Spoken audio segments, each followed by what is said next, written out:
Hey, my name's Amanda, and yes, my family of three live full time in an RV, so I know what I'm fucking talking about.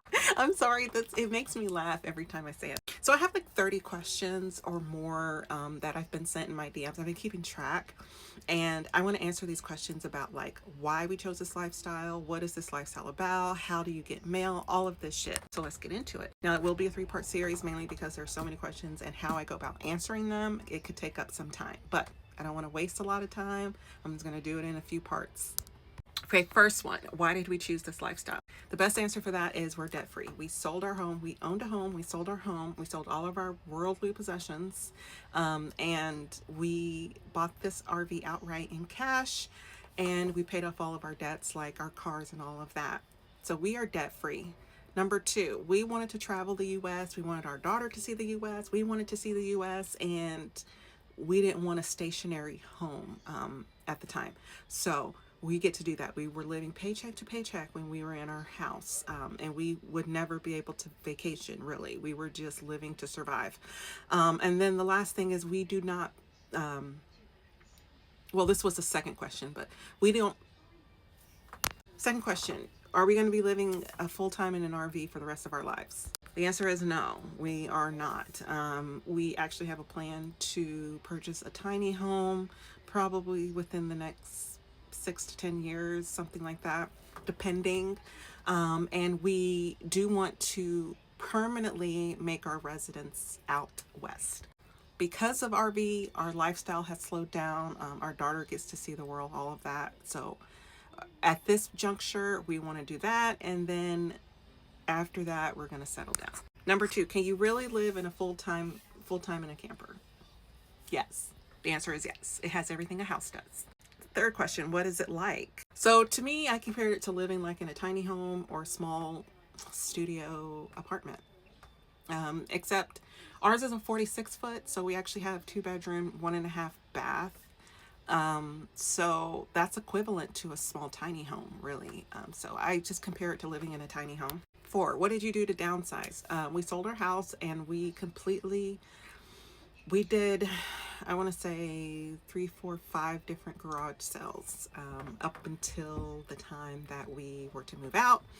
And we did have stuff left and we just gave it away. Do we have a storage unit? We did have a storage unit up until about a week and a half ago. All of our worldly possessions are in our RV right now. We just have to clean out the storage unit and we're done, but that's it. We did have a storage unit from October to now, so January, but yeah, we did. How did you prepare? I don't really know if there's a particular way to say that we prepared, but mainly we put our house on the market in June or July, I want to say. It was sold, contract was put in August, and we agreed on October 20th as the move out date. And so, yeah, we just started work as soon as we got the offer in and everything went through. We started working on garage sales and doing all of that. Now, we had put our house on the market before the year before last, and it did not sell. And so we decided to kind of put this on the back burner and try again this year, and this year it sold. Did you do a practice run? We did. We actually did a practice run in an RV when we went, we did a whole vacation trip to Texas and back. So yeah, we did, and it was fun. Do you need to be an expert to have one? No, actually, you probably shouldn't even be an expert to have one. No, I'm just kidding. If you have general knowledge about things, then yeah. I mean, here's the thing. You have general knowledge about a home, right? But when you actually get into that home and things start to happen or break or good things start to, you don't really know what to do, right?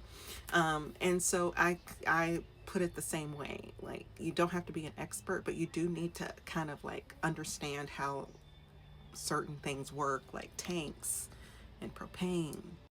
Big one, where's your address? I'm not going to tell you that.